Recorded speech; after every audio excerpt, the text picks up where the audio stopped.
Meu nome é Joyce Pilastra, eu tenho 42 anos, sou professora de educação infantil no momento, tenho 3 filhos, tenho o Heitor de 16 anos, a Esther de 14 anos e a Atena de 10 meses. Sou mãe solo, vítima de violência doméstica, possuo medida protetiva contra o meu ex-companheiro, pai da Atena, luto uma batalha judicial para provar a minha idoneidade e lutar pelos direitos da minha filha, também dos meus filhos. Esses 3 filhos são frutos de 2 relacionamentos, um com os meus filhos mais velhos, onde o pai também não é presente, inclusive devedora de pensão, e a gente também luta uma batalha judicial. Eu conheci ele, eu fui fazer um estágio, eu fazia FATEC, fui fazer um estágio numa empresa de rádios de transmissão de ondas de celular. Conheci o pai do Heitor e da Esther lá. Nós namoramos, isso em 2005, fomos morar juntos, e depois de um tempo, eu conheci ele em 2005, em 2007 eu fui engravidar. O Heitor nasceu, nós tínhamos um relacionamento normal, com brigas de casal, tranquilo.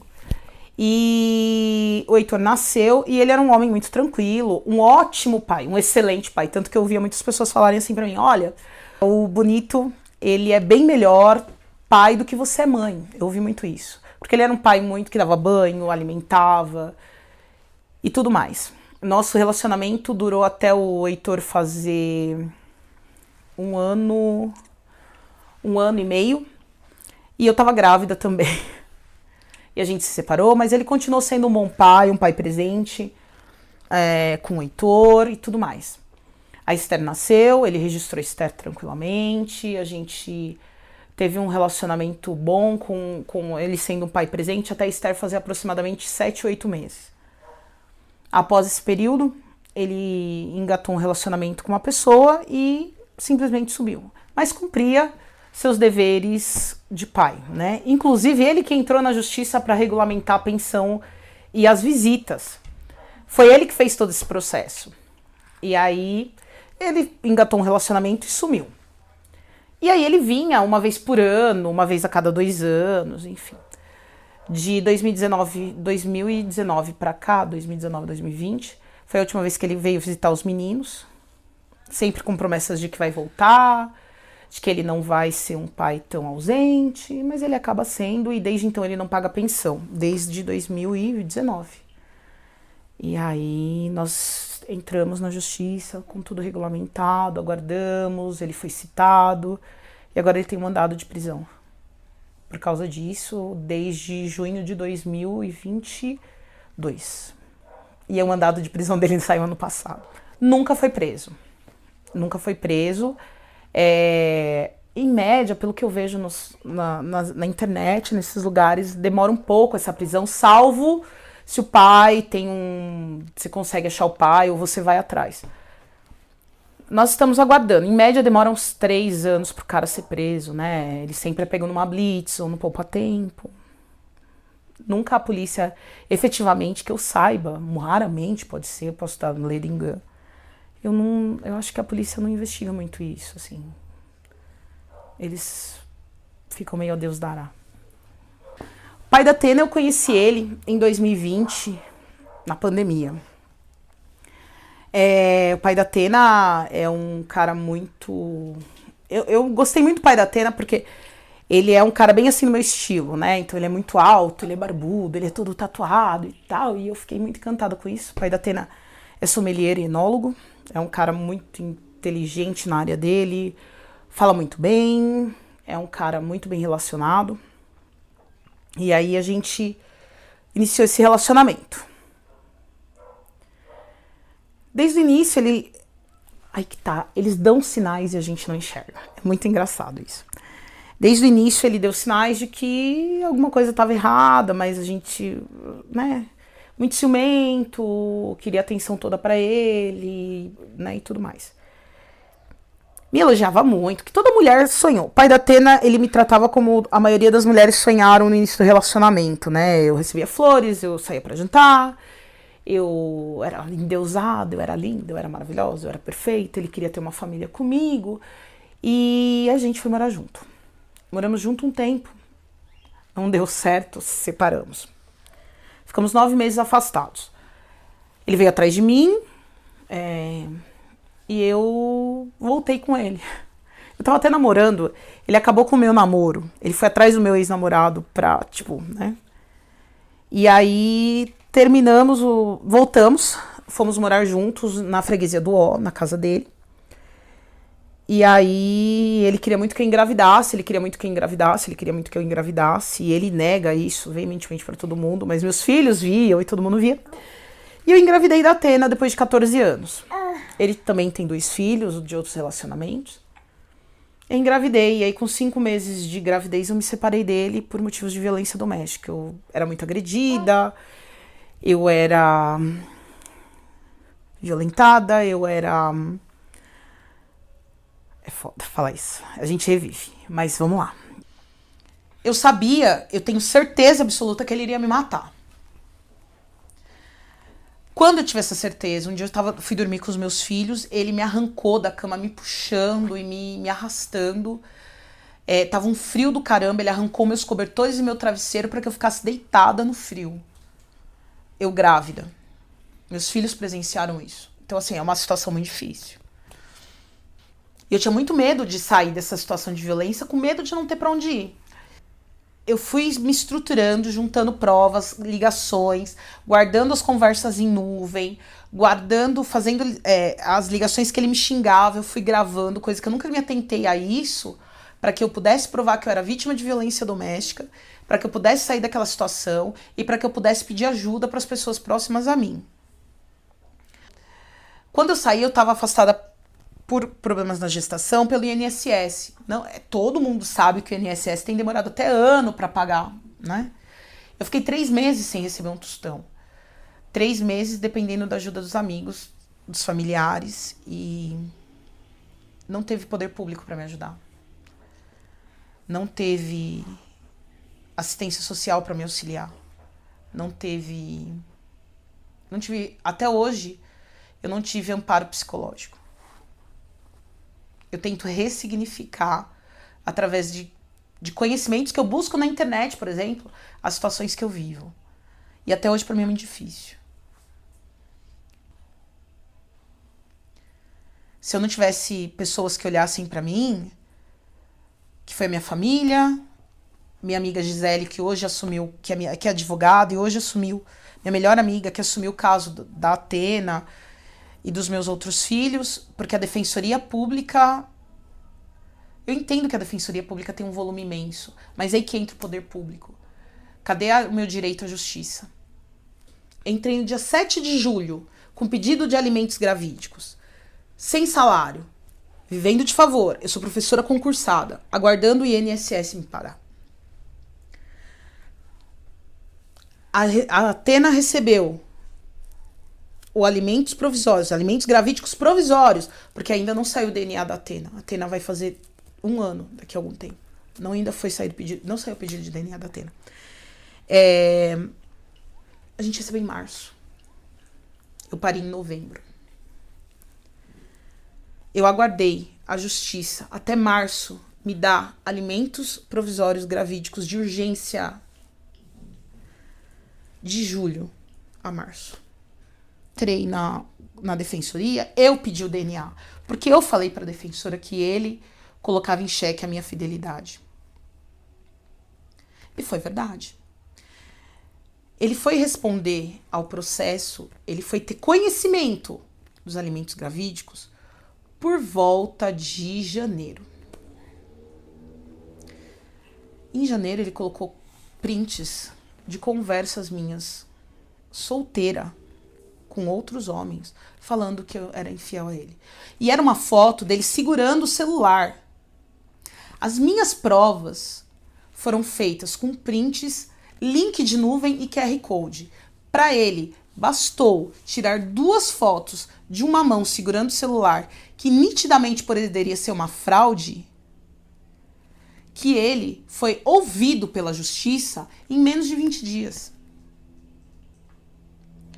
Eu demorei de julho a janeiro para ter uma resposta. E todas as provas, todas, dos ganhos dele, dos gastos dele, da ostentação da vida dele, da casa dele, que tem uma sala de jantar com 2 paredes de adega com vinhos, uma pessoa que ganha R$ 2.300 tem condições de ter uma adega? Foi desconsiderado. E hoje ele paga R$ 230 de pensão para minha filha.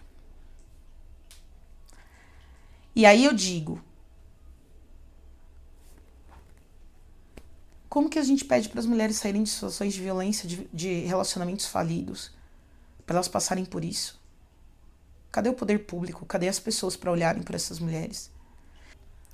E aí vocês falam assim, aí as pessoas falam assim, procura tudo judicialmente, verdade? A gente procura tudo judicialmente.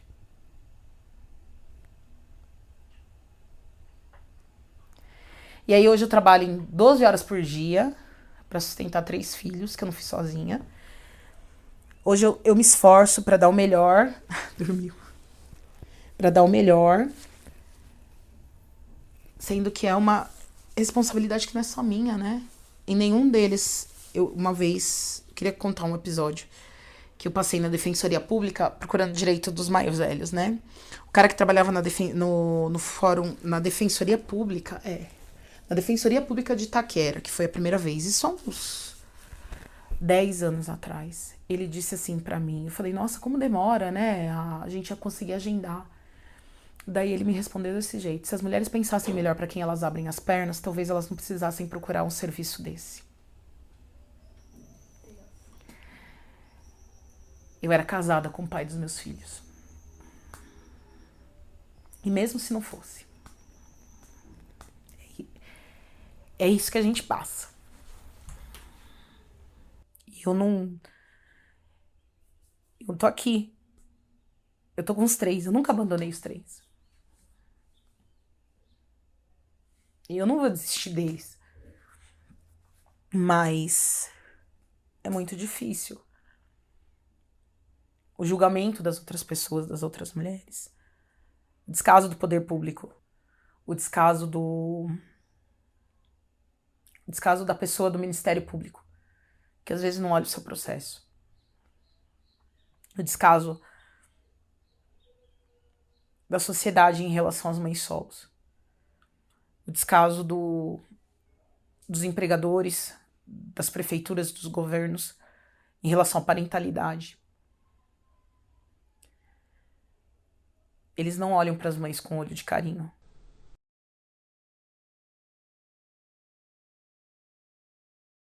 Socialmente, as mulheres elas são comumente associadas ao cuidado. Isso porque nós crescemos acreditando que nascemos com esse dom, que é inato para as mulheres cuidarem, então elas são levadas para esse lugar de cuidado com muita facilidade. Apesar da vital importância do cuidado, ele não é reconhecido como um trabalho, principalmente por ele ser associado a amor. Então, se é algo que todas as mulheres nascem sabendo fazer e se elas amam seus filhos, elas vão cuidar sem esperar alguma remuneração desse trabalho de cuidado. E muitas vezes esse trabalho ele é invisibilizado por isso. As mães solos elas vão desempenhar um papel central no cuidado. E isso vai gerar uma sobrecarga, porque elas vão ter que ser as únicas a pensarem em todas as dinâmicas necessárias para a manutenção da casa, do trabalho, do cuidado com o filho. E mesmo que elas estejam doentes, passando por alguma situação de saúde ou algum outro problema, elas vão ter que se manter nesse cuidado. Elas não têm outra saída a não ser seguir cuidando dos filhos e mantendo tudo isso funcionando. Além de ter esse compromisso do cuidado, que já demanda muita energia, essas mulheres elas vão ter também a responsabilidade de ser as únicas provedoras, provavelmente, desse lar. Um estudo da Think Olga, intitulado Esgotadas, apontou que 51% das mães solo entrevistadas possuem problemas financeiros. Elas vão passar por alguma situação de restrição financeira. Isso se deve bastante porque essas mulheres também, elas não, na sua grande maioria, não vão estar no mercado formal, então elas não vão ter uma fonte de renda estável e a fonte de renda acaba sendo muito variável quando a gente pensa no mercado informal, porque pode ser que um mês elas consigam vender mais, consigam fazer mais bicos, outros menos, e ter essa instabilidade financeira acaba gerando um grande nível de estresse, porque elas convivem, né, com essa preocupação grande parte do seu tempo. E não ter acesso a uma renda estável vai impactar a qualidade de vida e a qualidade de saúde mental dessas mães. Todos nós somos atravessados por marcadores sociais, que seriam sexo, gênero, raça, classe. Quando a gente pensa nas mães, a gente inclui mais um marcador, que seria esse, ser mãe. Para as mães solos, esses marcadores são ainda mais complicados, porque a gente vai pensar numa somatória deles. Então, conforme eles forem se somando, essa mulher ela vai ter um cenário de maior vulnerabilidade social, vai ter maiores dificuldades de acessar rede de apoio, possibilidades de cuidado, e tudo isso vai ter um impacto muito maior na saúde dela. Se a gente pensar numa mulher que é mãe, negra, pobre, ela vai estar suscetível a passar por muito mais situações de desigualdade e discriminação e vai ter muito mais dificuldade de acessar elementos que são importantes para a manutenção da saúde dela. A ausência do parceiro, seja por abandono, separação ou falecimento, é um outro dado que a gente precisa considerar quando a gente vai falar da saúde mental de mãe solo. Porque dependendo de como acontecer essa separação ou esse abandono, vai ter um impacto maior na saúde mental dessa mãe. Principalmente o momento que acontecer essa ruptura. Se for durante a gravidez, se for depois, quando a criança ainda é pequena, vai ser um elemento a ser considerado quando a gente for pensar no quadro total. Quando tem essa ruptura, a gente precisa olhar para quais foram as redes que ficaram. Muitas vezes, a partida desse parceiro deixa essa mulher sem nenhuma rede de apoio, sem nenhum suporte financeiro. E aí ela vai ter um complicador ainda maior de passar por momentos importantes e difíceis na maternidade sem nenhum tipo de suporte. Uma pesquisa da Fundação Getúlio Vargas apontou que 72,4% das mulheres que são mães solo, elas vivem em lares monoparentais. Isso quer dizer que ela mora somente com seus filhos. Então só tem a mãe e os filhos na casa. E isso implica que ela não vai ter nenhum suporte de um parente que poderia morar junto com ela ou de um novo parceiro. E não ter essa possibilidade de rede de apoio vai mais uma vez contribuir para que ela seja a única responsável por todo o cuidado.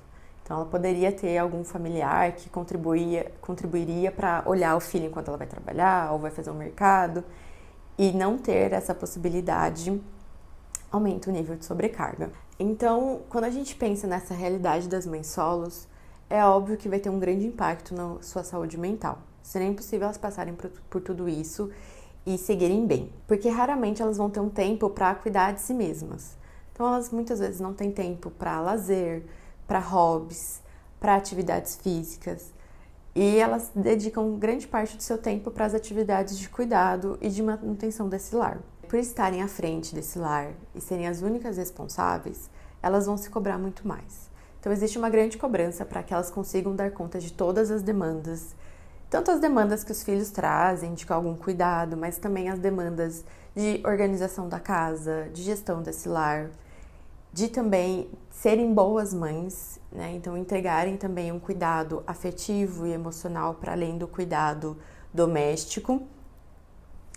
E elas acabam também se cobrando muito para serem fortes o tempo todo. Existe uma grande cobrança para que elas não se sintam cansadas, para que elas não fiquem com raiva dessa maternidade também, para que elas não fiquem angustiadas, que acabam sendo sentimentos comuns para esse tipo de experiência que elas vão vivenciar, mas que muitas vezes acaba sendo negado e elas não têm espaço para falar sobre esse sentimento também. Por conta de existir essa negligência de cuidado, e não uma negligência porque as mães não querem, mas porque elas também não conseguem ter energia para tudo isso, é muito natural que elas acabem se afastando das poucas pessoas que ficaram na sua rede. Então elas não vão ter tempo para sair, para estarem com familiares, com amigos, e é natural que elas acabem se afastando cada vez mais.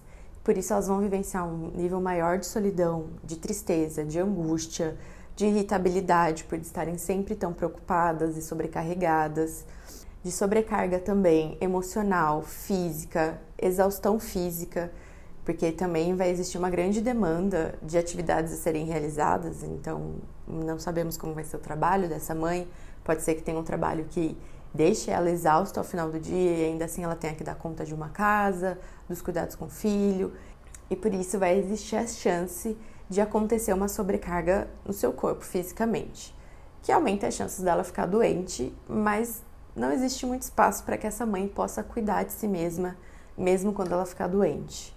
O desenvolvimento de um transtorno mental, ele é multifatorial.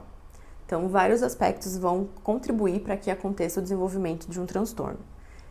E a gente vai considerar o quê? A gente vai considerar o contexto de vida dessa mulher. Então, quais são as condições desse ambiente que ela convive, o que acontece no seu dia a dia. Tem um aspecto biológico. Então, existe uma predisposição genética, alguém da família já passou por algum quadro de saúde mental complicado. E também existe a questão comportamental. Qual que é a história de vida dessa pessoa, quais foram as habilidades que ela desenvolveu ao longo de sua vida. Esses 3 pilares, eles vão contribuir, né, para a gente pensar se existe uma maior predisposição ao desenvolvimento de um transtorno mental ou uma menor predisposição. Porém, mesmo que tenha uma baixa predisposição, levando em consideração esses 3 aspectos, existir uma frequência grande, uma alta intensidade desses aspectos que eu falei antes, a gente aumenta as chances consideravelmente, porque essa mulher ela vai estar diante de um contato com estressores constantemente, né? O estresse ele acaba sendo cíclico, ela não tem espaço para parar e se afastar de todos esses estressores, né? Porque lembra, eu falei que ela não tinha muito espaço para ter lazer, hobbies e fazer outras atividades, que seriam esse espaço para ela poder também se afastar um pouquinho de todas as questões domésticas e todas as preocupações familiares. A gente pode pensar que essa mãe, ela é como se ela estivesse mergulhando. E nesse mergulho, ela não tem momentos que ela consegue subir para respirar, puxar um ar e ter fôlego para seguir mergulhando e nadando. É normal, então, que ela vivencie uma sensação de frustração, de sufocamento e de desespero, porque ela vê que ela não tem possibilidades de sair desse cenário. É isso que ela vai ter que enfrentar todos os dias. Todo esse cenário, essas condições do ambiente que essa mulher vai estar exposta com grande frequência, aumenta as chances dela desenvolver um transtorno mental. E aqui a gente pode pensar num quadro de exaustão mental, de transtorno de estresse pós-traumático também, a depender de como que for essa realidade que ela vivencia, algum quadro de ansiedade, como síndrome do pânico, uma depressão pós-parto ou algum outro quadro depressivo ao longo da maternidade da mãe. E aí, ok, essa mulher pode desenvolver tudo isso e como que ela vai fazer para melhorar a sua saúde mental? Aqui a gente tem um grande problema porque essa mãe, ela não vai ter acesso a um cuidado, muito provavelmente, porque ela não tem uma rede de apoio desenvolvida, muito provavelmente ela vai demorar para perceber o seu momento de estafa e de buscar algum suporte para cuidado. Normalmente essas mães elas vão buscar por cuidado quando elas chegarem no seu limite, quando elas não tiverem condição nenhuma de continuarem com as suas atividades de cuidado, principalmente. Então, quando elas não conseguirem ir para o trabalho, não conseguirem cuidar dos filhos, porque grande parte das mães elas vão suprimir esse sofrimento o máximo que elas conseguirem. Porque elas não têm uma rede de apoio que também possa sinalizar para ela que, olha, você está cansada, você precisa de um cuidado. Elas não vão ter uma rede de apoio que possa revezar o cuidado com ela. Então, se ela parar, o que acontece? Ela não tem essas condições. E aqui que é um complicador, porque ela vai ter um grande limitador. Então, por mais que a gente pense em ações de cuidado, para a gente pensar em melhorias no quadro de saúde mental, né, complicado, um transtorno, a gente precisa realizar mudanças no ambiente dessa mulher.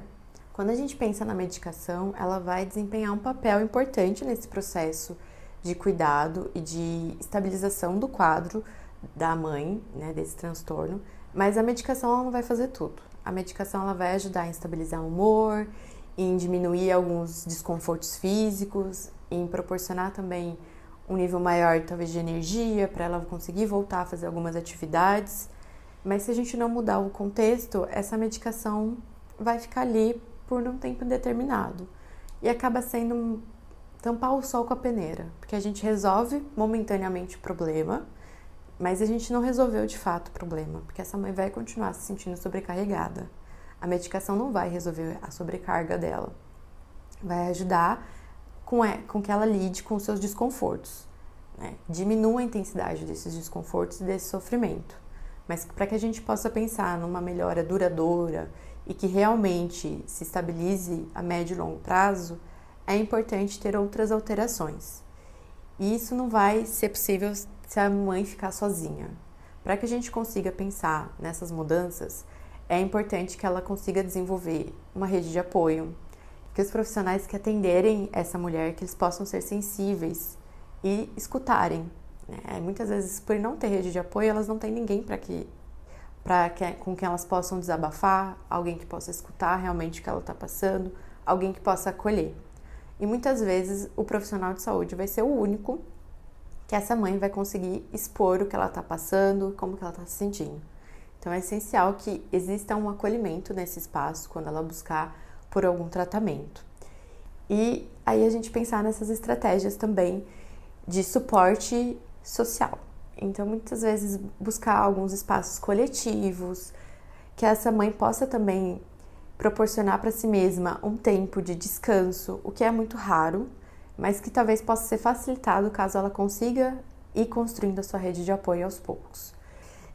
E esses espaços comunitários, eles vão ser importantes para que essa mãe possa conhecer outras mães também, para que ela possa compartilhar sua realidade com outras mulheres, para que ela possa encontrar acolhimento e, quem sabe, ir construindo novamente essa rede de apoio que ela perdeu, né, com o passar da sua maternidade, e conseguir também ter pessoas que possam dividir com ela algum cuidado. Então, alguma colega que possa ficar com seu filho quando ela pensar em fazer alguma atividade, algum hobby, para que ela possa se cuidar um pouco mais. Mas isso precisa ser coletivo. Não adianta a gente pensar que sozinha ela vai conseguir lidar com tudo isso, com todo esse contexto, porque realmente é uma engrenagem que não funciona a favor dela. Ela não consegue ter condições favoráveis para vivenciar sua maternidade de uma forma positiva. E por isso a maternidade muitas vezes pode ser até um período traumático para essa mãe, para essa mulher, porque ela não tem condições de colecionar boas memórias desse período, por ser um período extremamente desgastante e que traz imensos desafios. Então seria importante pensarmos em ações coletivas para diminuir o número de mães solo em situação de vulnerabilidade e para melhorar a sua qualidade de vida e também a sua experiência de maternidade.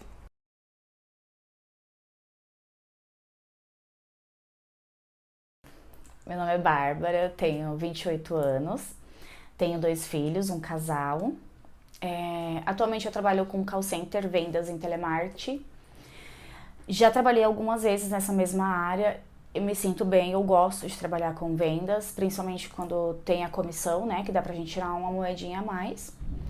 E também me ajuda muito porque eu trabalho só 6 horas por dia, eu tenho mais tempo de cuidar da casa, ficar com as crianças, que até mesmo para pegar e levar na escola ajuda bastante, para que eu não precise de pedir ajuda para outras pessoas, né? Eu tenho muitos traumas que vêm da parte do abandono paterno. Eu desenvolvi doenças psicológicas, eu tenho ansiedade severa, tenho borderline, que eu tô tratando agora. Isso entra muito no abandono paterno, né? Minha psiquiatra, psicóloga sempre fala que são coisas que vêm ocasionando isso. Época de escola, chegava o Dia dos Pais, eu passava o dia inteiro chorando. Tipo assim, coisas que talvez para algumas crianças consigam levar isso numa boa, eu nunca consegui. Eu sempre senti muita falta dele. Quando eu engravidei dos meus 2 filhos, eu tenho 2 filhos, quando eu engravidei dos 2, eu tentei comunicar a ele: olha, pai, você vai ser vovô, para ver se de alguma forma, né, ele se comunicava, e foi inútil. Ele simplesmente não quis. E eu vejo que, assim, por um tempo eu achei que era coisa da minha mãe, que não queria me deixar perto dele. Mas pode até ter sido por causa dela, né? Ela nunca mentiu sobre ele. É que a gente tem uma visão diferente quando é filha. E aí eu tive que ver de perto, né? A coisa inútil que ele é. Minha mãe, ela engravidou cedo. Acredito que tenha sido com 19 anos. Ela teve o primeiro filho dela. Nós somos em 4. Do meu pai é eu e mais um irmão mais velho. Meu pai era alcoólatra, era agressivo, tentou diversas vezes agredir minha mãe, agrediu meu irmão mais velho, que na época era um bebezinho. E depois quando eu tinha 3 anos, meu irmão já tinha 5, minha mãe decidiu ir embora para São Paulo. A gente morava em Minas. A gente foi embora para São Paulo realmente fugindo do meu pai, porque não tinha como conviver com ele. E E aí a gente foi, eu tinha 3 anos, passamos um tempo em São Paulo. Quando eu fiz meus 17, eu tive vontade de reconhecer ele, de conhecer ele, que eu não conhecia. E eu fui atrás dele lá em Minas. Aí a primeira vez que eu cheguei lá, nos meus 17 aninhos, ele passou por mim, não me reconheceu, obviamente, né? E depois a gente veio, se cumprimentou, tranquilo. Só que aí na hora, depois de um tempo assim, eu pedindo para que ele ficasse mais tempo comigo e ele simplesmente falou que não dava, porque ele tinha mais o que fazer, ele tinha a família dele para cuidar. Eram 17 anos sem ver ele, né? Então pra mim pesou um pouco. Aí voltei para São Paulo bem desiludida, mas depois tentei novamente um contato, do qual a gente marcou de se encontrar em Minas e ele não apareceu. E aí desde então eu não quis mais, que foi meu segundo contato que eu tentei ter com ele, eu vi que realmente era da vontade dele não falar comigo. E aí eu desisti. Aí minha mãe continuou sozinha criando a gente aqui em São Paulo mesmo, nunca tivemos ajuda dele, ele nunca ajudou com nada. Das vezes que eu procurei ele, até por telefone também, ele se omite bastante na situação. E aí é isso, eu deixei pra lá e falei, bom, acho que eu não tenho pai mesmo, né? Caindo nesse assunto de relacionamentos conturbados, eu conheci o pai do meu filho mais velho. Era uma pessoa com vício em droga. Eu não sabia no começo, eu sabia que ele bebia, mas não sabia que ele usava droga. Eu engravidei com 19 anos, a gente tinha poucos meses de relacionamento e eu decidi morar com ele porque estava grávida, achei que aquilo seria a escolha certa. E aí, depois de alguns meses, eu descobri que ele mexia com droga, eu encontrei algumas coisas dentro de casa e eu já estava com um barrigão imenso. E aí começou as brigas, coisas que eu não aceitava. Ele começou a ficar agressivo, começou a tentar me trancar dentro de casa. Tentava me agredir, não com as próprias mãos dele, mas ele jogava as coisas em cima de mim, eu grávida, com barrigão, deitada. São cenas que ficam assim, voltando na minha memória, sabe? Ele jogando a bolsa do meu filho, cheia de roupa em cima da minha barriga, tinha quase pra ganhar já neném. Depois que meu filho nasceu, as brigas continuaram. Teve um certo dia que eu peguei ele usando droga. E aí eu falei, bom, não dá mais, né? A criança já tinha nascido, pedi pra uma certa vizinha chamar a polícia que eu precisava sair dali. E aí eu resolvi ir morar no quintal da minha mãe, que era em outro bairro, mais próximo dela, que eu poderia me sentir mais segura. Mas mesmo assim não tive coragem de terminar com ele, porque eu imaginei que ele pudesse fazer uma coisa muito ruim comigo. E a gente se mudou pra casa da minha mãe, ele acabou indo junto, com os mesmos defeitos que ele tinha, né? Depois de um mês, mais ou menos, minha mãe percebeu, eu não tive coragem de falar. Ela percebeu e numa briga onde ele me trancava dentro de casa, não deixava eu sair, ela me tirou de lá. Chamou a polícia veio, segurou ele lá, a gente conseguiu pegar minhas coisas e eu me retirei. Eu e meu filho. E desde então, 8 anos que a pessoa não pergunta, não tem contato, vê os filhos por foto e vídeo. Ele tem outra família, outra mulher, engravidou a menina mais umas 3 vezes, mas meu filho não tem contato e eu tentei evitar. Durante muito tempo eu tentei evitar que meu filho conhecesse esse tipo de gente, mas é uma coisa inevitável. Porque quando meu filho ia pra casa da avó dele, ele encontrava o pai, né? Porque obviamente era filho dela, ele ia lá. E eles começaram a ter contato. Meu filho fala com ele por mensagem agora. Mas assim, não vê, não ajuda com nada, não paga nada. E eu acho que eu deixei mais porque eu vi que estava refletindo no meu filho também, né? Eu tinha comentado que eu tinha medo disso acontecer, e realmente acontece. Meu filho, ele começou a ter alguns problemas na escola, dentro de casa, para dormir, para se alimentar. Eu teria que ser essa pessoa mais firme, não ficar só passando a mão na cabeça dele. Tive dificuldades até aqui, muita dificuldade de colocar ele na rédea, fazer as coisas certinha, porque tem que trabalhar fora, cuidar da casa, chega, manda pra escola, chega, faz comida. Então foi corrido, mas hoje ele entende. Hoje ele mesmo fala pra mim que não quer ter contato com o pai dele, por mais que eles se falam por telefone é pouco. E ele fala, mãe, não quero ter contato, né? Não pediu pra mim tirar o telefone do pai dele do celular, mas eu falei, não, tudo bem, deixa aí, qualquer coisa, né? Teve meu segundo casamento agora, né? Recentemente eu terminei, tem 8 meses que eu separei. No meu primeiro dia que eu separei, que eu cheguei em casa, eu falei assim, bom, e agora? O medo de passar fome, o medo de, assim, eu ter que ficar sem casa. O que eu vou fazer agora? Eu me vi sem chão, sem ninguém, já me sentia sozinha, porque minha mãe mora longe, minha mãe mora em Minas. Então eu já me sentia sozinha, pra mim foi o fundo do poço. Eu fui no fundo do poço e voltei.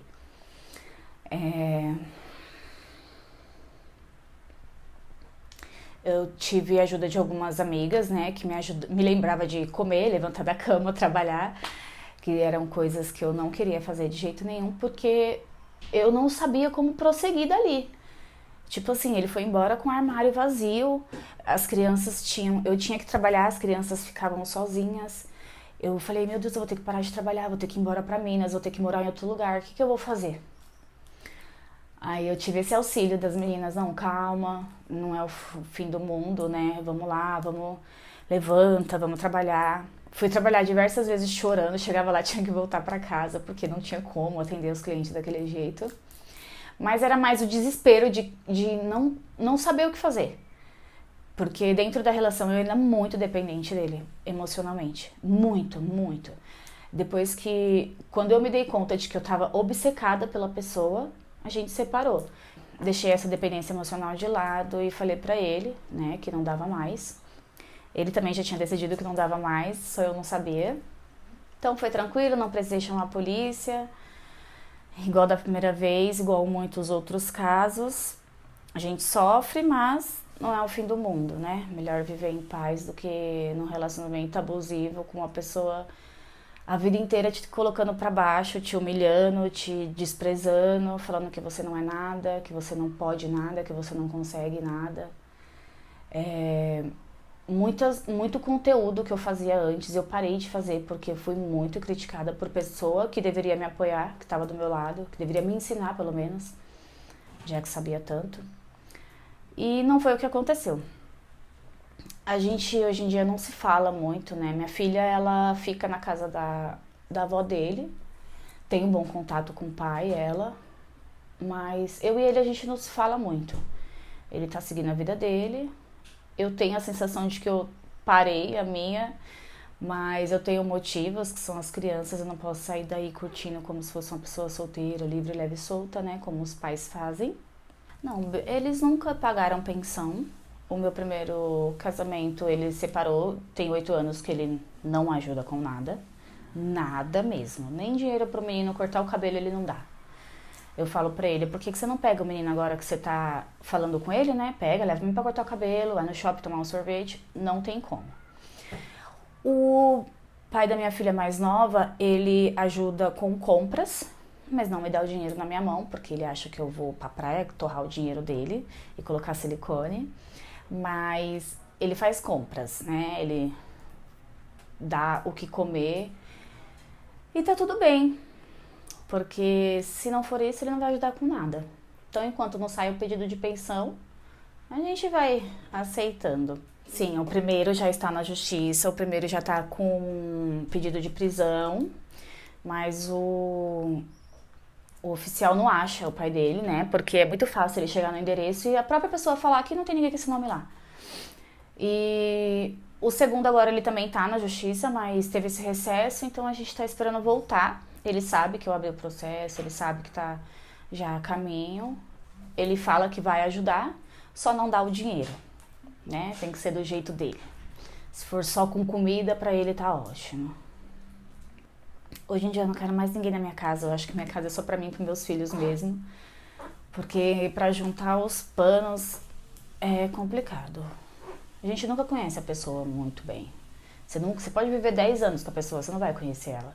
Você vai se surpreender com algumas coisas ainda.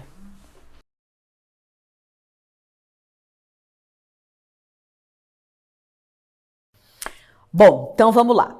Nós temos mais de 11 milhões de mães solo no país, mas aí a gente tem que para fins até de orientação, a gente tem que separar, né? Como que a gente vai agrupar essas mães solo?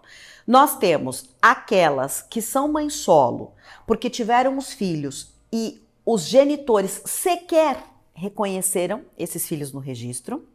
Ou seja, e nós somos o país, né, que tem mais de 5 milhões, eu não sei hoje como que está esse número, mas nós temos mais de 5 milhões de filhos sem reconhecimento do pai no seu assento de nascimento. E nós temos aquelas que são mães solo porque o genitor reconheceu esses filhos, mas um belo dia ele resolveu dar um giro nos calcanhares, né, como diz na literatura, e foi embora. Como proceder? No primeiro caso, bom, primeiro de tudo, tanto para umas como para outras, a questão começa sempre na educação, na conscientização.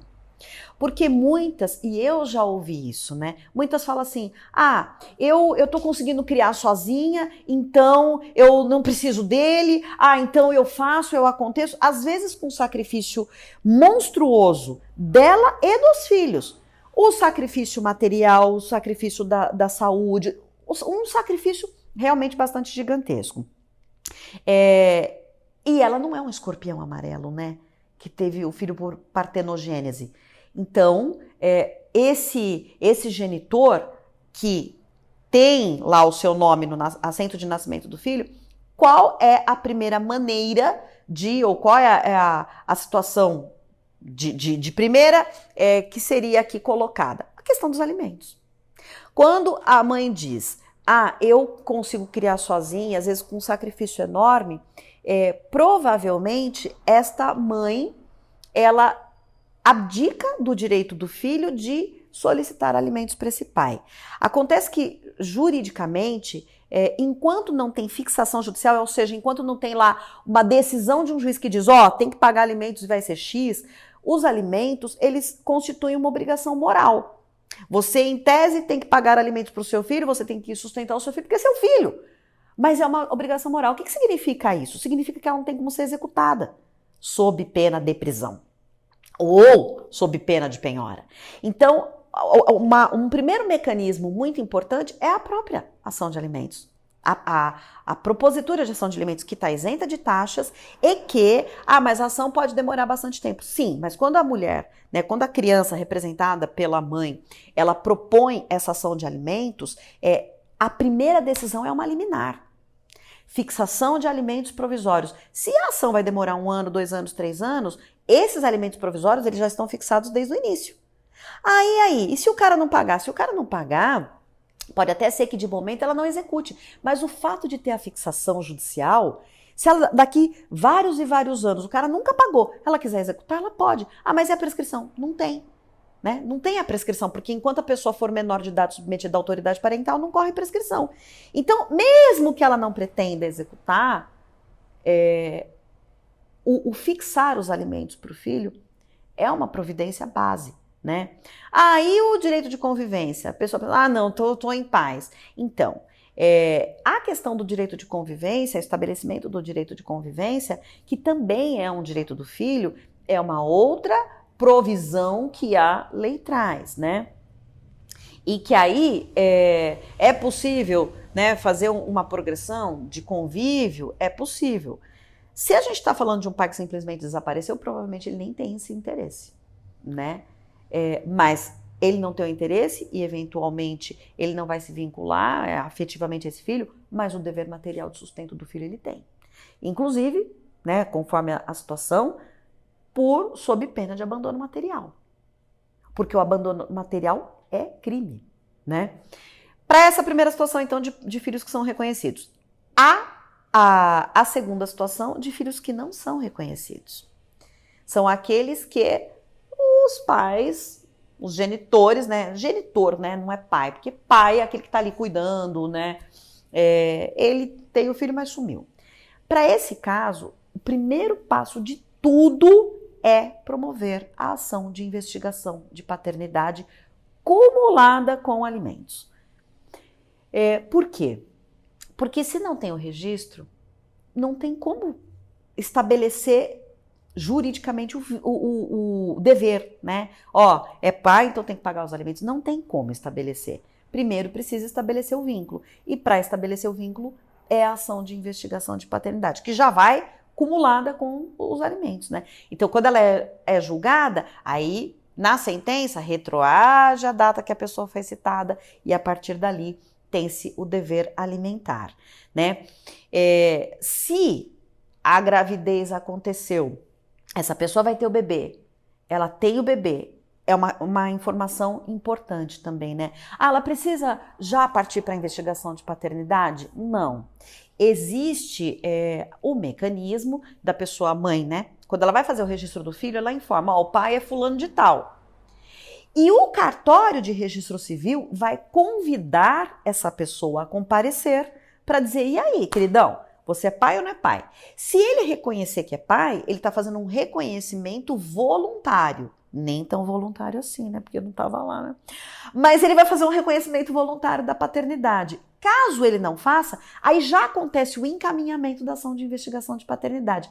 Então essa também é uma dica bastante importante, porque para a mulher saber que se ela teve, né, ela passou a gestação, o período da gestação dela só, e ela vai fazer o assento de nascimento do filho dela, ela pode indicar. Na lavratura desse assento, né, para o cartório de registro civil, ela pode indicar quem é esse genitor. E ele, eventualmente, ser convidado a dizer, sou pai ou não sou pai. Se ele reconhece, e eu já tive alguns casos assim, se reconhece, você não precisa promover ação. E aí você já tem os outros desdobramentos, né, a fixação dos alimentos, etc. Questão da execução dos alimentos. Então, basicamente, nós temos duas técnicas para fazer a execução dos alimentos. É a execução dos alimentos com o pedido de prisão e a execução de alimentos sob pena de penhora, né, para bloquear bens do devedor. Essa execução que autoriza o pedido de prisão do devedor é aquela que o valor devido, ele é inferior a 3 meses. E aí, claro, quando a pessoa entra com a execução, ela entra para esse período inferior a 3 meses, mas ela também pode colocar tudo que for se vencendo no período da execução, né?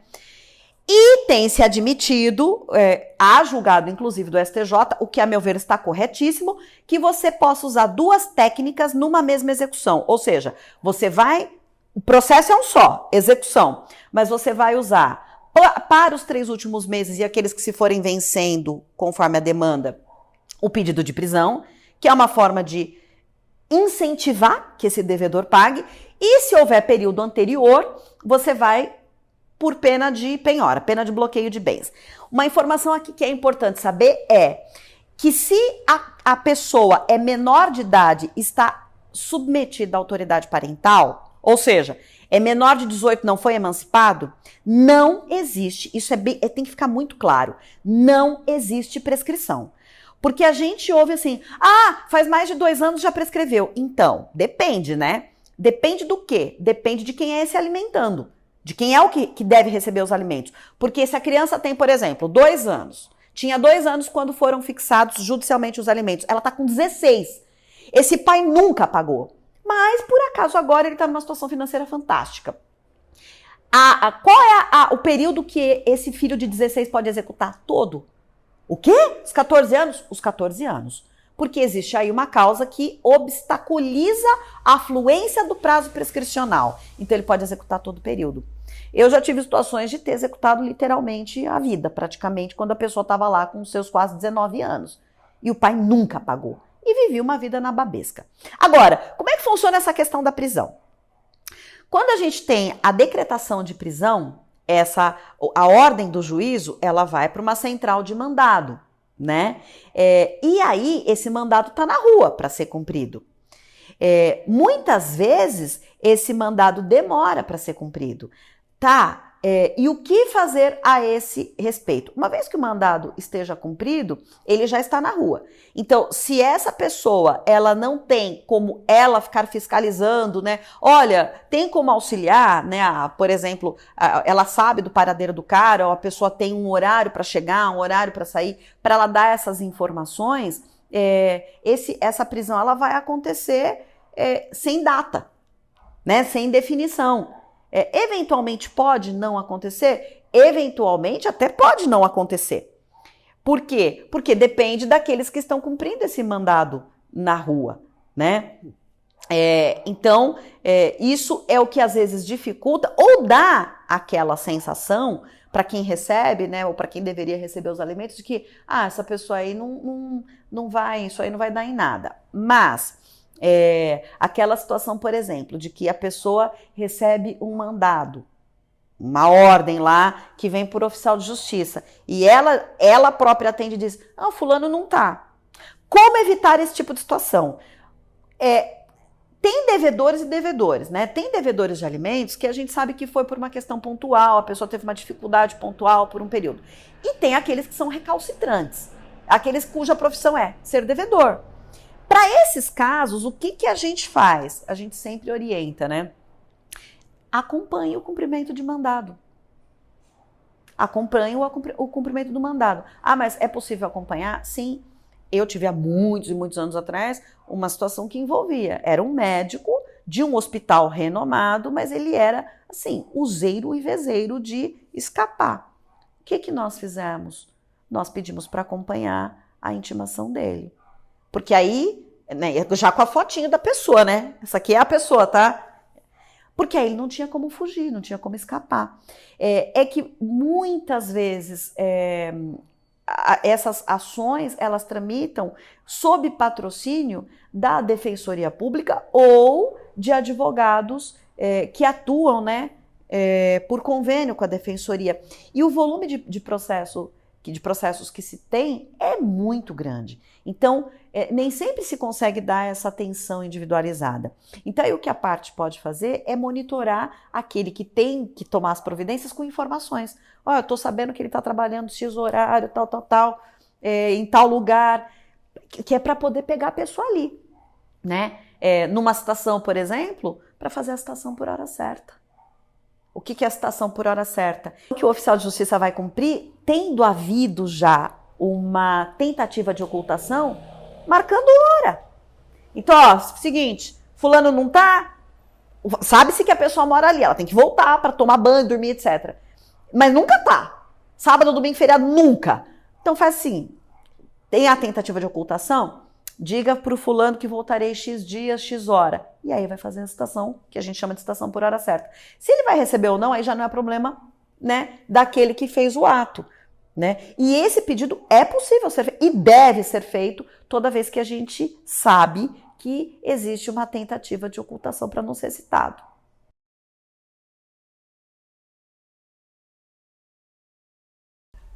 Meu nome é Tiala, tenho 40 anos, sou mãe solo de 4 filhos, 3 meninos e uma menina. O Igor tem 14, o Jaiminho tem 11, o Heitor vai fazer 7 e a Luna tem 2 aninhos.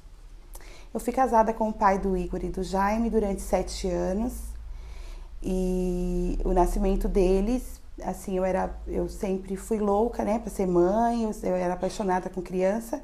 E eu fui mãe do Igor aos 27 anos. Tive o Igor, não foi uma gestação planejada, porém eu desejava, né? E aí eu tive o Igor, tudo bem, porque o meu relacionamento ainda era legal nesse tempo. Mas aí depois, com o envolvimento com drogas que ele tinha, né? Eu comecei a sofrer abuso doméstico, agressão física também, então era agressão física, agressão psicológica, eu fui vítima de violência doméstica. Mesmo assim, ainda tolerei durante 7 anos, porque eu vim de um lar cristão, onde a gente aprende que casamento é para sempre, né? Então eu mantinha o meu relacionamento, por conta disso e também por conta das crianças, né? Porque quando o Igor ia fazer 3 anos, eu descobri que estava grávida do Jaime, e aí veio o Jaiminho, foi quando a nossa relação começou a ficar pior. Aí me separei. Quando eu me separei, o Jaiminho ia fazer 2 anos. E as pessoas sempre falam assim, como que você vai ficar, né, criar 2 crianças sozinhas e tal. Foi difícil? Foi, porque eu trabalhava, mas as crianças tinham um padrão legal. A gente conseguia pagar uma escola para eles integral, uma escola particular, né? Os 2 trabalhando, a gente tinha o nosso carro, a gente tinha uma vidinha legal, né? Os 2 trabalhavam e eu sabia que seria muito difícil, criar ele sozinha. Então, quando o Jaiminho tinha 4 anos, eu cantava numa banda, desde de criança que eu canto. E eu cantava numa banda, conheci uma pessoa, já conhecia ele, na verdade, né? E quando eu me separei, logo assim, a gente foi fazer um back vocal para um amigo nosso. A gente acabou se envolvendo de novo, né? A gente já tinha uma paquera, assim, de anos atrás, antes de casar, eu era novinha. E a gente se reencontrou e começamos a namorar e veio o Heitor. Engravidei do Heitor, para minha surpresa, também não foi planejado, engravidei do Heitor. Até então tudo bem, porque eu trabalhava, era difícil porque eu tinha que trabalhar, tinha que conciliar trabalho e salário e pagar alguém para ficar com as crianças, eu pagava aluguel, né? Então, quando o Heitor veio, eu lembro que eu fiquei desesperada, porque assim, ele simplesmente surtou, falou que não me pediu filho, não quero filho, não te pedi filho, não vou assumir. Eu achava que quando o Heitor nascesse, que ele ia querer, né, ter vínculo, mas não quis vínculo nenhum. E eu fiz tudo sozinha com o Heitor. Quando eu tava com 8 meses de gestação, minha mãe falou, vem ficar aqui, porque você não vai ter como pagar, como eu trabalhava por contrato, né, venceu o contrato da empresa que eu trabalhava, e a minha mãe falou, vem ficar aqui, porque você não vai ter como pagar o aluguel.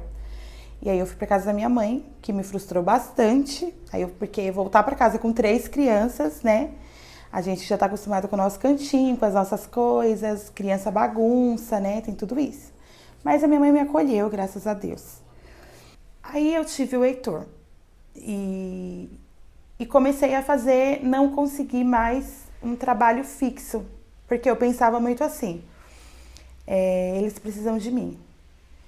E se eu trabalhar na minha área, né, que eu sou auxiliar de cozinha, se eu trabalhar de auxiliar de cozinha, eu vou trabalhar 6 dias e folgar 1. Então, eu vou sair de casa muito cedo, vou chegar em casa muito tarde. Então, o que eu fiz? Eu fui fazer outras coisas. Eu fui ser cuidadora de idoso, fui fazer unha, tudo que dá pra mim fazer até hoje. Eu sou diarista e eu tenho tempo mais pra ficar com eles, porque também dependendo do salário, quando você tem um pai que dá a pensão, dá pra você comprar as coisas deles com o dinheiro da pensão, né? Mas quando você não tem esse apoio, é difícil, porque é o seu dinheiro pra tudo. No meu caso, eu pagava aluguel, então era a alimentação deles, o aluguel, mais uma pessoa pra cuidar de 3, então não ia ficar barato. Então eu tive que recalcular minha rota, né? Fazer uma logística de tudo. Até hoje eu tenho que pensar bem nas coisas que eu vou fazer para dar tempo, para o dinheiro dar. Bom, o pai dos meninos mais velho, ainda assim, ele vê o Igor toda semana, porque tudo que acontece, o Igor, ele é muito responsável, se acha responsável pelo pai, sabe? Então, igual um tempo atrás aí, ele se queimou, o Igor ia todo dia visitar ele no hospital, tem aquela coisa com ele. Então, ele é mais presente. E falar a verdade, assim, eu sei que eu errei não ter colocado ele na justiça, mas é uma coisa, assim, que é uma pessoa que dá... Hoje, eu tenho pena dele. Eu tenho pena. Não é porque ele é catador de reciclável? Não, é porque que eu acho que também é digno, né? Se é um trabalho limpo, é digno. Mas porque ele é um cara assim, ele é jogado, ele é largado assim no mundo, sabe? Ele tinha uma profissão muito boa e era bem reconhecido. E hoje as pessoas não dão credibilidade, ele não tem crédito com ninguém. Ele era uma pessoa assim que todo mundo queria, vem fazer, ou preciso de um serviço de marcenaria e tal. É a primeira pessoa, porque ele era limpinho, fazia o serviço com honestidade, trabalhava muito bem. E perdeu tudo, não tem crédito com ninguém, ele é uma pessoa de dar dó, sabe? Eu tenho pena dele mesmo. Tenho pena, então eu nem quis. Ele manda assim, de vez em quando, ele manda um dinheirinho aqui, um dinheirinho ali, R$50, R$100, né? Pros meninos, que a gente compra de pão. Mas Eu não tive coragem, na verdade, de colocar uma pessoa dessa na justiça, porque eu sei que vai presa, porque ele não vai ter condições nenhuma de pagar uma pensão. O pai do Heitor, a gente tá com uma briga na justiça. Coloquei, o Heitor tinha 8 meses. 8 meses de idade. O Heitor vai fazer 7 anos. O nome dele, o sobrenome dele é um sobrenome simples, é um sobrenome comum. Então, eles falam que é mais difícil de achar. O que aconteceu? Entrei com investigação de paternidade, que eu acho que é um direito do meu filho. Mas você... E algumas vezes, para você ter uma ideia, algumas vezes que nós conversamos sobre o assunto, que eu falei para ele sobre a paternidade do Heitor, se ele não ia assumir, a gente brigou ainda um ano todinho por conta disso. E ele falou para mim que eu tinha que ter vergonha na minha cara, que eu queria obrigar ele a fazer uma coisa que ele não queria. Que se eu fosse mulher de verdade, eu ia trabalhar para sustentar meu filho. Eu não ia depender de homem para isso. Outra coisa, é um direito do Heitor. Uma vez que ele não queira dar o carinho e o amor, que é um direito que ele tem também, mas eu acho que com a necessidade dele, com as necessidades que ele tem, o Heitor, ele tem um dom, ele gosta muito de música. Ele toca bateria. Né? Então, assim, ele desenvolve bem qualquer instrumento que ele pegar. É um dom que eu acho que ele herdou do pai dele, né? Que é músico também. E às vezes ele me pede um instrumento. E eu não tenho como proporcionar, como dar esse instrumento pra ele. A semana que vem é aniversário dele. Eu sei que eu não vou ter condições de fazer um bolinho pra ele. Por quê? Porque eu preciso ver outras coisas. Eu preciso ver uma fruta, eu preciso ver uma mistura, eu preciso ver um... E eu sei que no momento eu não vou poder dar um bolinho pra ele. Se ele tivesse o amparo do pai, se ele tivesse a pensão dele justa, né, que ele merece, que ele precisa, eu acho que seria mais fácil, seria mais leve. Então eu ando aí nessa briga com a justiça. Tem 8 meses, eu coloquei 8 meses, ele tinha 8 meses de idade, fui pra Defensoria Pública lá. Vou falar pra vocês que não é fácil. A gente é maltratada, sim. Eles olham, é mais uma que vem atrás de pensão. Entendeu? Dependendo do defensor que você pegar, ele vai dar ainda razão pro pai. É bem assim mesmo. A gente tem que pegar fila, chegar lá de madrugada e ser olhada com indiferença, porque você foi ali atrás de pensão. É pensão, é dinheiro, mas é um direito do que meu filho tem. Né? Então, assim, fez a investigação de paternidade. Quando foi para ter a audiência dele, o oficial de justiça foi na casa dele, ele assinou tudinho, ele não compareceu na Barra Funda para fazer o teste, o exame de DNA. Eu lembro que meu filho estava doente, estava com o pezinho machucado, não podia nem pôr tênis, eu coloquei o tênis nele, levei ele, a gente ficou lá o dia inteiro. Seria 9 horas da manhã, a gente ficou lá até 1h da tarde para ver se ele chegava. E ele nunca chegou, né, para fazer o exame. Como ele não compareceu, ele teria que ter ido no fórum para justificar porque que ele não compareceu e ele não fez nada disso. O juiz determinou a paternidade. Então, ele já é considerado pai do Heitor. Só que a nossa briga agora é a seguinte. Então, nós estamos precisando hoje, nós estamos na luta, né, para não arquivar de novo esse processo. E a gente está precisando só que ele vá, né, até a justiça e leve os dados dele para colocar na certidão de nascimento do Heitor. Só isso. Mas tá aí a briga. Porque ninguém acha, aí o oficial de justiça vai na casa dele, ele mesmo atende, fala que ele não mora lá, né? Agora eu pedi pra ir junto com o oficial. Eu pedi pra ir junto pra ver se fica mais fácil achar ele, né? E aí a gente está nessa briga com o Heitor. Eu estava trabalhando, cuidando dos meus 3 filhos e já tinha um tempo sem me relacionar com ninguém. De repente, conheci o pai da Luna, fiquei com o pai da Luna uma única vez, irresponsabilidade sim, mas eu já me fiz todos os julgamentos possíveis e cabíveis e descabíveis também. Já estava com 38 anos, né? E aí eu engravidei da Luna. Foi uma gestação difícil, sim. Porém, foi menos que a do Heitor. Mesmo eu, porque eu vim aceitar a Luna, eu já estava grávida, eu acho que 7 para 8 meses. Eu escondia da minha patroa, que é psicóloga. Então, assim, eu colocava a camisetona, pra mim ela não tava vendo, né? Que eu tava grávida. Eu achava que ela não tava vendo, mas enfim. Me acolheu muito bem também, que quando soube, né? E me acolheu, me abraçou. Aquilo ali pra mim foi muito, muito útil, foi uma coisa maravilhosa, assim, porque eu já tinha na minha mente que todo mundo ia me condenar. Porque do Heitor já foi, agora imagine, 4. Mas até a minha mãe, eu esperava que a minha mãe fosse brigar, fosse gritar, porque na do Heitor ela ficou muito brava. E a gestação da Luna não. Depois, quando eu descobri que era uma menininha, eu queria ficar mais feliz, mas também não tinha caído a ficha ainda, né? Até que eu contei pra uma amiga, que foi essa minha amiga que escolheu, que a Luna tem 2 nomes, né? É Luna Radassa. E a minha amiga escolheu Luna e a minha irmã escolheu Radassa. E ela que escolheu o nome da Luna, mas até eu contar pra ela e ela chorar no telefone e ficar feliz, eu ainda não tinha caído a ficha que seria uma menininha, que eu tava gerando uma menina.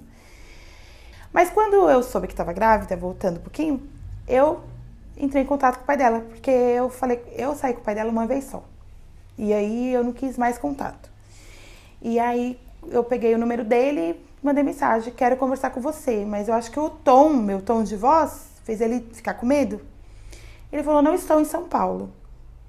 Aí eu falei, então quando você estiver em São Paulo, você me procura, porque eu preciso conversar com você. E eu acho que não tem que ser por telefone.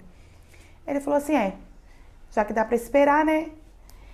Mas ele também foi bem frio, bem assim, bem ríspido. E aí, quando foi outro dia, eu mandei mensagem pra ele de novo. Falei, eu vou esperar ele voltar não, vou contar logo. Aí contei pra ele. Você não se preveniu? Sim. Usei camisinha, preservativo e a pílula do dia seguinte, tá? Mas eu não tenho certeza se eu tomei a pílula dentro do prazo. Então tá aí uma coisa também que a gente tem que ficar atenta. E aí eu falei pra ele, aí ele me bloqueou. Ele não falou que sim, que não, talvez, nada. Ele simplesmente me bloqueou. Aí eu falei assim, olha, quer saber? Na gestação do Heitor já foi difícil, né? E eu não vou ficar quebrando a cabeça com isso agora, não. Eu vou continuar trabalhando, vou lutar pelas coisas da minha filha. Comprei todas as coisinhas dela, muitas coisas dela eu ganhei, graças a Deus. Eu tenho gratidão enorme por todas as pessoas que me abençoaram. Fiz o chá fralda dela, que também eu ganhei muita fralda. Gratidão pelas pessoas que compraram minha rifa, que me ajudaram. E graças a Deus eu consegui montar o enxovalzinho da Luna. Eu consegui trabalhar até o 8º mês, eu acho. E os meus pais foram embora daqui de onde eu moro, né? Que eu pagava aluguel no condomínio que eu moro. E os meus pais foram embora daqui e deixaram eu ficar no apartamento deles, que me ajudou muito e me ajuda até hoje, porque com isso eu não pago aluguel. Tô correndo atrás do meu, mas até então estou aqui no apartamento que é dos meus pais, então eu não pago aluguel. Isso me ajuda bastante, bastante. Então eu tive a Luna e quando eu cheguei do hospital, aí eu fui pro hospital pra ter a Luna morrendo de medo, que eu achava que eu ia morrer, né? Eu tinha muito isso, porque eu tive pré-eclâmpsia na gestação do Heitor, né? E assim, a parte de ter uma gestação, de ter tido a Luna sozinha, não foi tão pesada, sabe? De não ter um pai ali presente. Já a da Luna não foi tão pesada, porque eu passei isso com o Heitor, né? Então eu já meio que preparei meu psicológico. É só eu, Deus e meus filhos e meu bebê. Aí a Luna, o pai dela falou que também, quando eu soube, né, que ele me bloqueou, eu fui fazendo minhas coisas. Quando ela nasceu, eu mandei mensagem pra ele, até do celular do meu filho, falei que ela tinha nascido e tal. E falei pra ele, eu estou entrando com reconhecimento de paternidade. Porque o Heitor ainda demorei, porque eu achava que o pai dele ia ver, ia gostar, ia querer assumir e tal. Ele até viu, mas não quis assumir. Então, da Luna, eu falei, eu não vou perder tempo. eu já tinha ido no advogado antes da Luna nascer. Ele falou, quando a criança nascer, você vem com os documentos que a gente já dá entrada. Então, assim que ela nasceu, eu falei, eu acho que eu vou contatar logo, né, o pai, o genitor. E se ele falar que não quer mesmo, aí eu ver que ele não vai querer, aí eu vou dar entrada. Aí, assim, eu fiz. Mandei mensagem pra ele e falei assim, ó, é só um desencargo de consciência mesmo, não tô te pedindo nada. Então, eu vou entrar com a investigação de paternidade. Porque é um direito seu, né? Como a gente só saiu uma vez, é um direito seu achar que não é sua, normal. Aí ele foi, me ligou e falou assim que ele queria sim assumir a paternidade, né? Enfim, foi, depois de não sei quanto tempo, meses já, a Luninha tava com 3 meses, era isso. 4 meses que ela já estava na creche. Ele resolveu registrar a Luna. Procurei a clínica, aí fomos lá, fizemos o teste, né? E aí saiu o resultado, ele pagou, né? Ele pagou. Aí saiu o teste com 10 dias e aí ele já foi lá no cartório, já registrou a Luna. E ele falou que o que ele podia dar pra ajudar, eu acho engraçado isso, que não é sua obrigação não, você tá dando porque pra te ajudar, sabe assim? Que ele podia dar para ajudar a Luna era R$150. E esses R$150, na cabeça dele, eu ia sustentar os meus outros filhos, né? Também. Então, ele estava dando R$150 para a Luna e para todos os outros. Aí, ele ficou dando R$150. Hoje, ele não tem contato com a Luna. Às vezes, eu posto foto dela, alguma coisa assim, ele vai e comenta, né? Ai, neném do papai, alguma coisinha assim e tal. Mas não tem essa atenção, não, de vir, de ver, pegar. E a casa dele é 10 minutos daqui, né? Aí, agora, atualmente, eu coloquei ele na justiça de novo, porque eu acho que R$150 para uma criança, hoje ela tá com 2 aninhos, é pouco demais, né? E tinha essa briga de ficar tendo que me humilhar para ele mandar o dinheiro que nunca mandava no dia, não sei o quê. Aí eu fui e coloquei na justiça. Falei, mesmo que seja R$100, mas que seja determinado pelo juiz, vamos fazer as coisas certinha. Aí, graças a Deus, a advogada maravilhosa que eu tenho. E aí ela foi, deu entrada. E aí o juiz determinou para ele pagar um valor de R$440 de pensão. Aí agora ele falou que não ia dar. Primeiro mês ele não mandou nada, nem os 150. No segundo mês ele mandou 250. Mas é parcelado. Ele manda um dia 100, no outro dia 100, no outro dia 100. Ele não manda nunca na data e também não é o valor, né? Nunca é o valor. Mas isso já está sendo resolvido, que já foi pro juiz, já que ele tá pagando assim, né? O tanto que ele quer. Então ele vai ter que rever isso aí, ele vai ter que pagar os atrasados sim, porque é um direito dela, é para as coisas dela. Ela vai pra creche. Então, assim, ele não dá um presente no dia das crianças, ele não dá um presente no dia do aniversário dela, ele nem liga pra ela no aniversário dela. Natal, nada, ele não dá nada. É só os R$300 seco. Não tem o amor, não tem o carinho, não tem nada. Entendeu? E quer dar no que ele quiser. Mas hoje, graças a Deus, eu consigo, mesmo com os R$300 da Luna, com nada do Heitor, com os 100, os 50 que o pai do Igor e do Jaime manda de vez em quando, eu consigo ainda dar conta, né? Graças a Deus, graças aos meus pais que me deixaram hoje sem pagar aluguel. É apertado? É apertado. Tem as dificuldades? Tem as dificuldades. Então, hoje, eu sofro muito assim. Quando eu vou ver, faz muito tempo que eu não sei o que é fazer uma compra de mês para minha casa. Ir no mercado e fazer aquela compra de mês, sabe? Comprar as coisas que eles precisam. Não dá. Porque eu pago água, luz, internet, né? Que eles têm que ter. E acabou o dinheiro. Basicamente, vai sobrar ali pouquinho para você ficar remanejando, comprando uma mistura, uma fruta, uma comida ali, e a maioria das vezes ainda falta.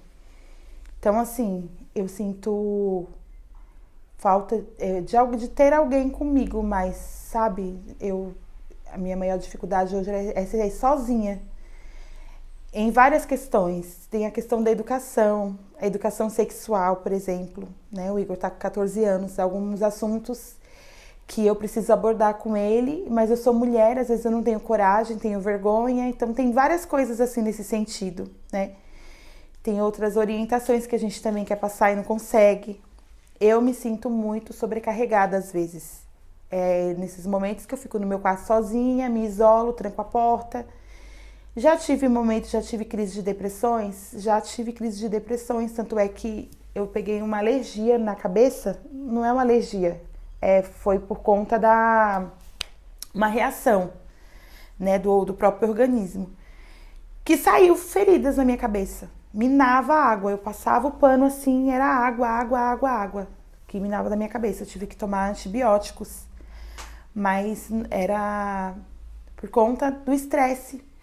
Já teve vezes que eu chegava do serviço, pegava as mamadeiras, fazia as 3 mamadeiras da Luna, dava qualquer coisa para os meninos, entrava no meu quarto, só saía no outro dia. Não dava atenção nenhuma para as crianças, não via o que eles precisavam comer, um caderno, nada disso. Não conseguia, já fiquei tempo sem conseguir limpar a minha casa. Juntar várias roupas, assim, que a última vez eu tive que pegar um balde de roupa que estava mofada, porque eu não dava conta de lavar roupa. Eu não dava conta de dobrar as roupas e guardar.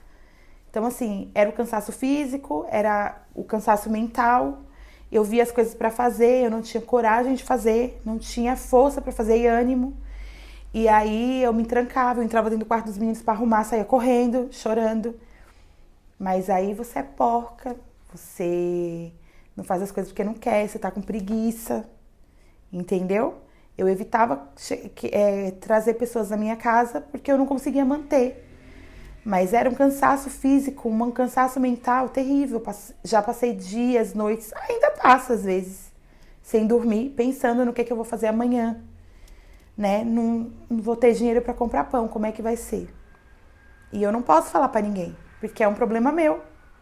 Eu não posso ligar para minha mãe e preocupar ela porque os meninos não têm pão para comer. É problema da minha mãe? Não, eu vou só preocupar ela. E se ela pagar o pão de amanhã, depois de amanhã, como que eu vou fazer? Então eu que vou ter que me virar, né? E se não tem, a gente vai dar um jeito, como eu já fiz. Eu já saí daqui com a cara e com a coragem, já fui ali na padaria, pedi pro moço da padaria me vender pão fiado, porque meus filhos não podiam ficar sem pão. E eu faço assim mesmo, se precisar, eu bato numa porta ali, tem uma lavagem de roupa, tem uma casa para limpar, tem uma cozinha para faxinar, para não faltar nada para eles. Entendeu? É o que eu falo. Hoje pode ser que falte o lanche da tarde, uma bolacha, um Danone, mas arroz e feijão, eu não vou deixar faltar.